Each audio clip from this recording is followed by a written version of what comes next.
Hey, everyone. Hello. Woo. Welcome back to FUNfiltered. That means it's Friday, y'all. It's Friday. Praise Happy the Friday Lord. dance. So, hey, we're here to help you ditch the overwhelm.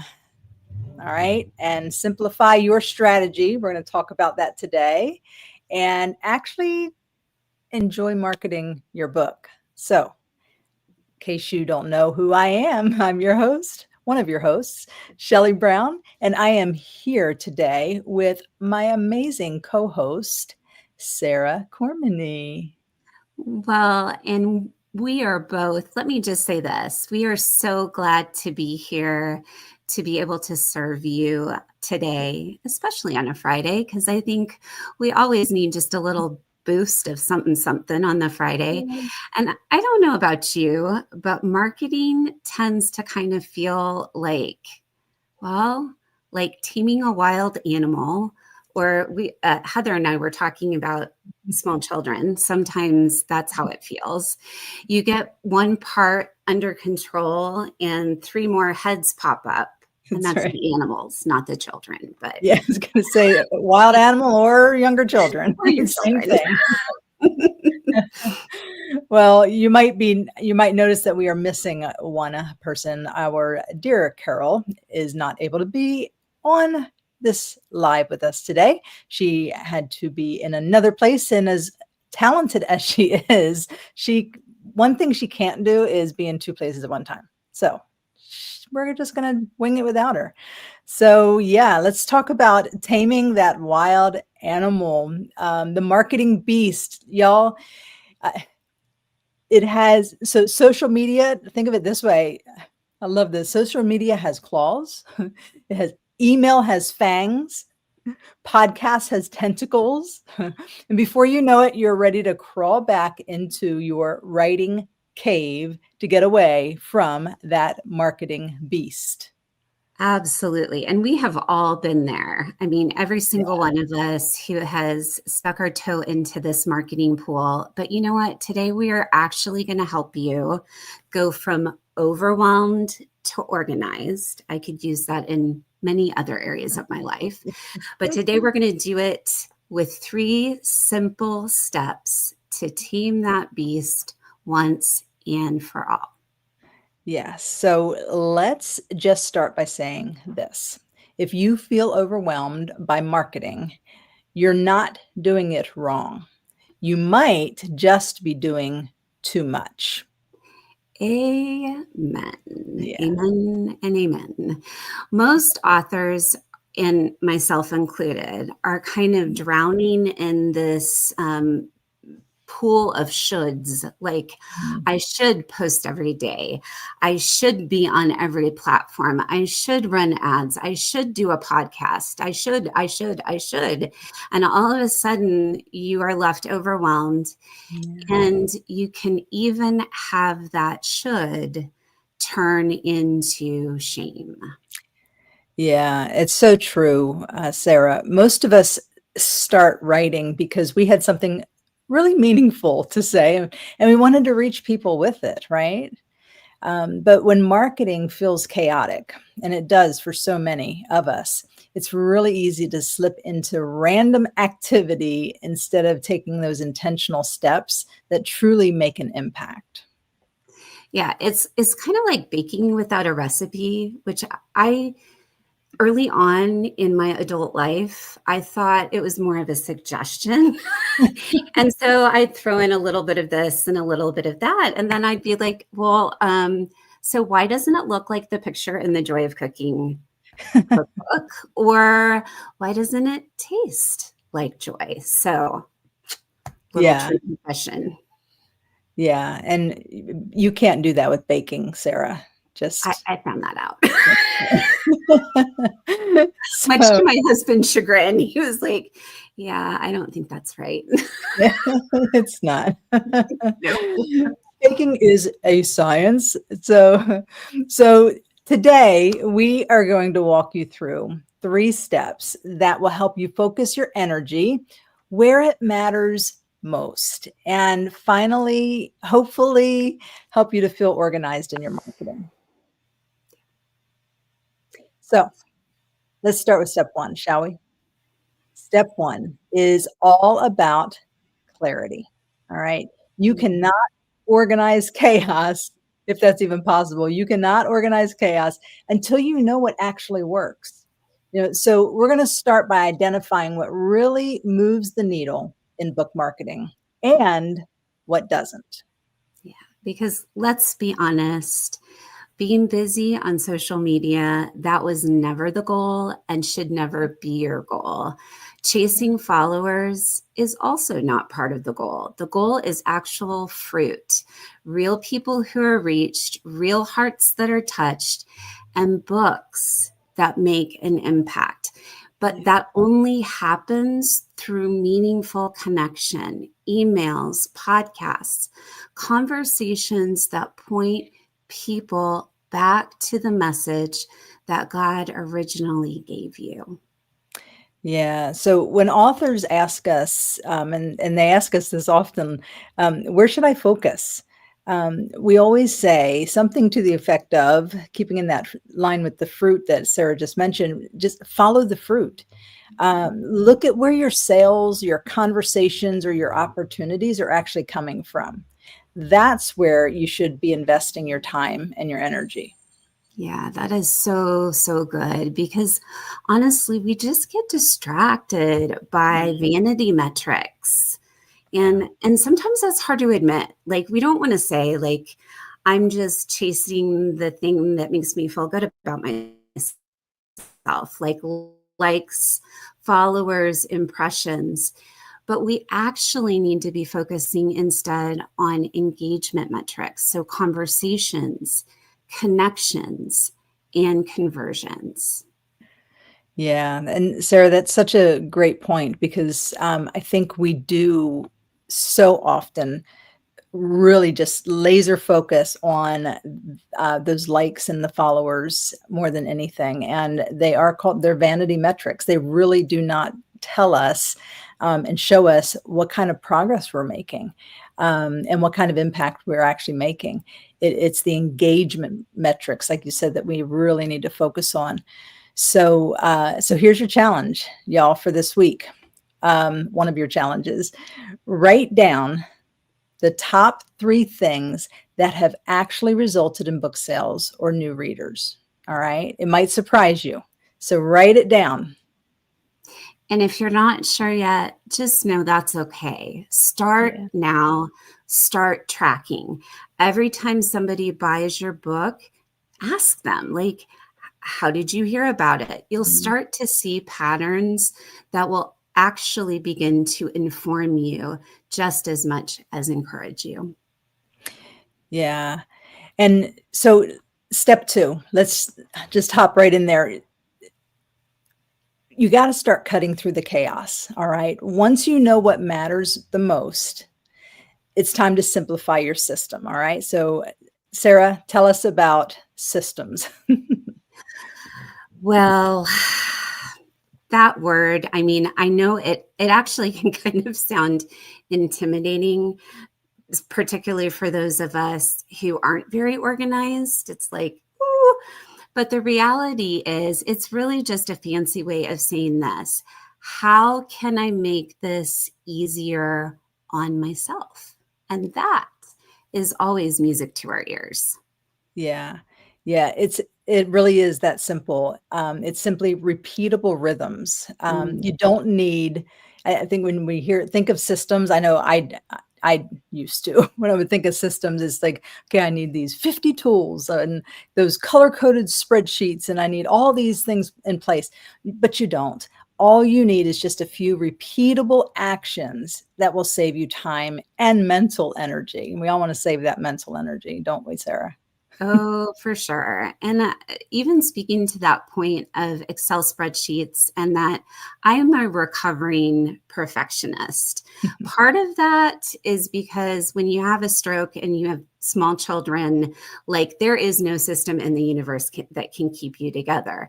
But sometimes those plans and that ideal actually start to paralyze us when it comes right down to it. So here is one simple system that we have taught inside of Book Marketing Pro Academy that we want to gift you. So number one, plan your month around a single focus or theme. So gratitude, we're heavy in that season right now. Hope, or even courage. The second thing is to batch your content 1 day a week. So create 3 to 4 posts, 1 email, 1 reel, and you're done. Don't try to do it in real time. That doesn't make any sense. Work smarter rather than work harder. And third and finally, repurpose everything. That blog becomes an email. That email becomes like a quote graphic. That quote graphic then becomes a reel. Don't be afraid to reuse and repurpose.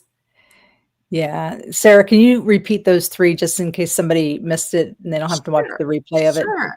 So number one, plan your month around a single focus or a theme. Number 2, batch your content 1 day a week. And number 3, repurpose everything. Yeah. Repurpose everything. That's kind of the secret sauce there when you're working with the content. So definitely follow that system, a very simple system. So it's kind of like cooking once and eating all week. Any of y'all do that? You make all your meals, you cook once, you eat all week. People actually do that. I don't, but it kind of is like that. If you did that, you would understand.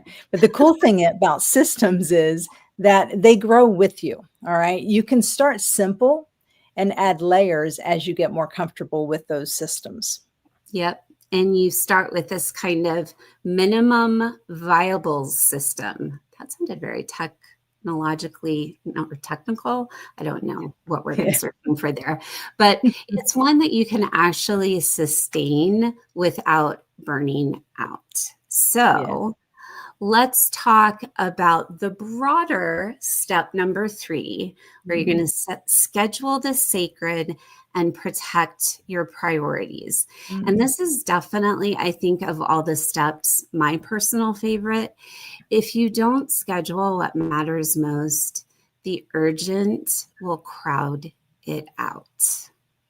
Yeah, exactly. For most authors, that means creating a rhythm that protects both your writing life, because we are writers, and your marketing life. So if you don't block out time for the things that truly move your mission forward, everything else will fill the space. Emails, errands, even comparison scrolling, all the things will just crowd out your mission.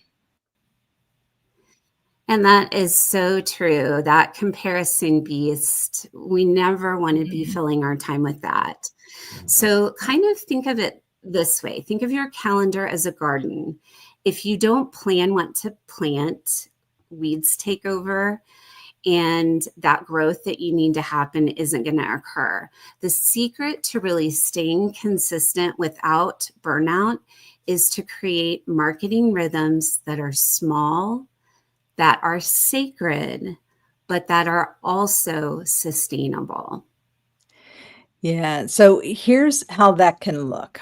All right. Instead of huge marketing days that leave you drained and break your marketing into, you can break your marketing into 3 sacred rhythms each week. All right. So I'm going to go through those 3 rhythms that you can break it into. And so it's basically blocking your time. And y'all have probably heard of time blocking, but I want you to consider this. Number 1, momentum block.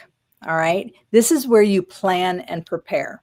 So set aside one focused block, 60 to 90 minutes early in the week to look ahead. Okay. Choose your focus theme review upcoming dates, decide what message or post aligns with your readers. If a holiday is coming up, take advantage of that, leverage that. That gives you some great ideas. But this block keeps you proactive, right, instead of reactive. Okay, so that's number one, a momentum block. It's when you plan and prepare. Okay, number two is visibility block. This is where you want to show up and share. So you've done number one, you've set out that block of time and you've planned and you're prepared. Now, the visibility block is you're going to show up and you're going to share. So a few short bursts throughout the week is all you need to do, really. 15 to 20 minutes a day to just share and engage. Post something meaningful, comment on reader responses. Y'all, you have to engage. If somebody's commenting on your posts, we need to be in there responding to their comments, right? Thank someone who mentioned your book. If you've been tagged in something, be sure to thank them for it. These micro moments will build connection over time. Okay. So number one is the momentum block. Number two is the visibility block, is show up and share. And then the third one is the growth block. This is where you reach out. Okay, so set aside an intentional block, at least 60 minutes. And if you can afford to do this in your time, I would do a couple of hours in this time block, and set it aside for outreach. And during that time, reach out to podcast hosts, follow up with a bookstore, pitch a speaking opportunity, do the research to find the podcasts that you want to pitch, and do research to find speaking opportunities. It's not about volume. It's about consistent, meaningful actions that create future momentum. I love that. Those three rhythms, momentum, visibility, and growth. And they cover really pretty much everything without the chaos. You're planning, you're showing up consistently, and taking one forward moving step each week. Yeah. And here's the key. Once you schedule them, y'all protect them like appointments. All right. These are not if I have time tasks. Okay. Because when you think about it, y'all, we almost always, we make time for what we really want to do. We just do. And I'm not minimizing that, the busy schedules that we have, but we make time for things that are really important to us. So make these, protect them as though they are appointments, because it is an appointment for you. And they're sacred spaces, really just to be able to steward the message that God has given you. Yes. But if you miss one, give yourself grace, not guilt. One of the things that I have over the course of really most of my adult life is this idea of the widow's mite, that God sees our best effort, even when the world might look at that effort and say it's not enough.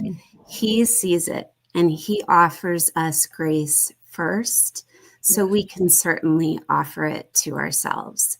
But just once you move forward, brush yourself off, just pick up where you left off. The goal isn't perfection. It is rhythm. Yeah. That's so good, Sara. Give yourselves grace, because there will be times something will happen, or we just cannot keep that appointment that day. The last thing we want to do is to feel guilty and have shame hit us. So give yourself the grace. But the important thing is that you pick yourself up, right? And you do start back where you left off. All right. So when you treat your marketing as a sacred stewardship instead of stressful striving, things begin to change. You'll finally begin to feel peace in the process. and less chaos, I think, in the marketing, the striving of the marketing, and you'll begin to see fruit from your faithfulness. Yeah, and that's exciting. That's the good stuff. So always love to see that. Now let's just go ahead and recap this last step because it really is so incredibly practical. Yeah. So your sacred rhythm each week is this, and it's so simple. It's plan ahead so you can stay focused. It's show up so you can regularly connect. And 3, it's reach out so you can intentionally grow.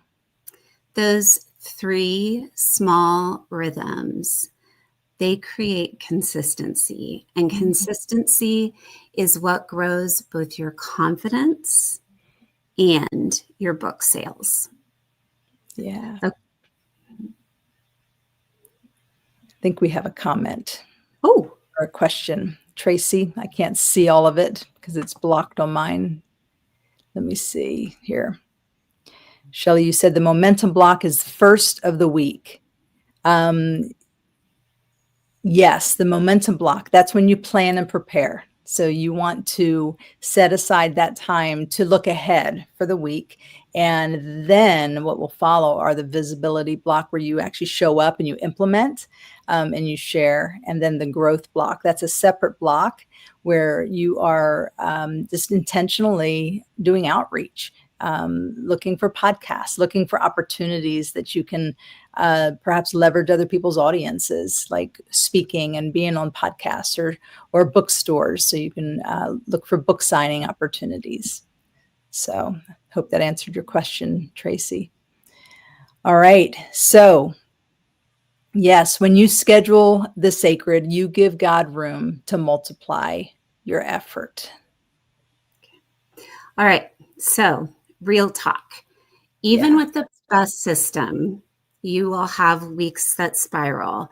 The to-do list explodes, you get behind, and the beast starts roaring back. Yeah, I've been there. Have you been there, Sarah? I am currently there right now. I figured. Not gonna lie. Yeah, seriously. I think for me, the first sign is when I just get easily distracted. I lose sight of what's been working and I start chasing those shiny objects. Y'all, those shiny objects. Oh my goodness. I've gotten better actually, Sarah, over the years because I used to it was a really bad. I would even call it a stronghold in my life when I would just look anyway. I would chase those shiny objects instead of staying focused on what was ahead of me and what I knew I needed to work on. So y'all beware of those shiny objects. It really is that distraction. So when it happens, I have learned. Actually, I've been able to recognize it more quickly now. But it's when we need to just pause and pray and reset and just recenter ourselves on what our focus was and should be. Yeah, absolutely. And, I think in those moments, the absolute best way to get back to center is relying on the people that surround you. I know in my household, it's usually my kids or my husband who are like, yeah, let's bring you back here just a little bit, Sara. And I think that's also what we do here in Book Marketing Pro Academy. We create that community, not just so that we can share all the amazing things that we're doing, but also we're kind of that iron sharpening iron, that we remind one another what really matters. And that's one of my favorite things about this particular community is that you're reminded almost on the daily that you are not alone.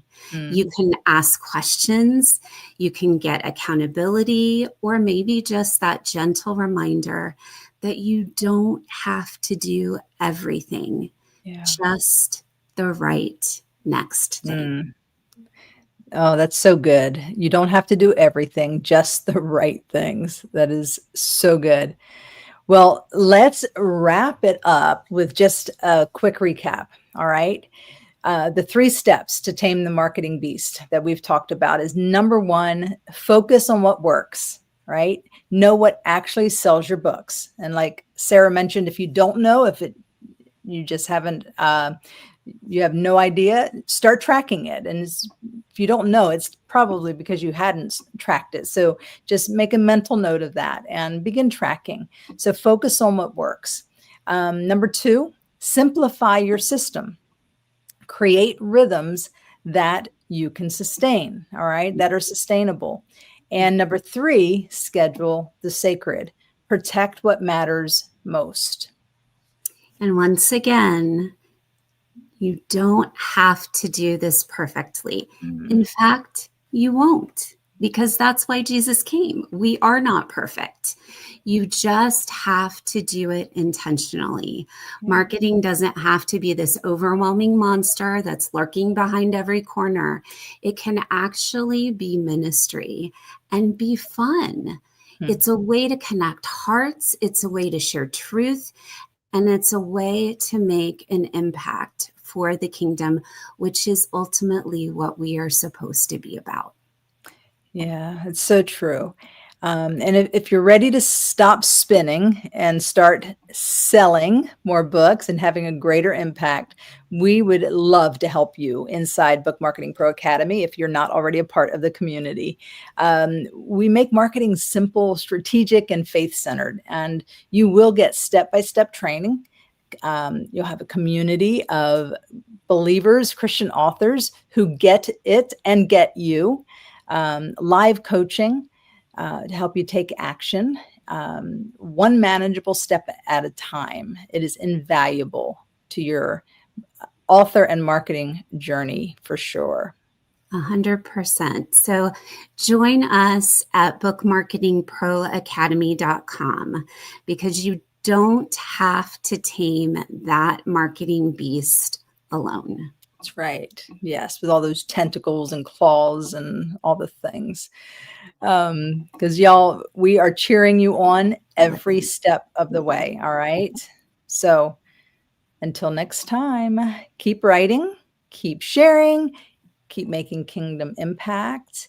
And Sara, remember, marketing doesn't have to be madness. It can be meaningful. that is for sure. All right. Well, we will see you all next time, next Friday. Same place, same time. fUNfiltered, Marketing Talk for Authors. Thank you for joining us. God bless you all. Have a fantastic weekend.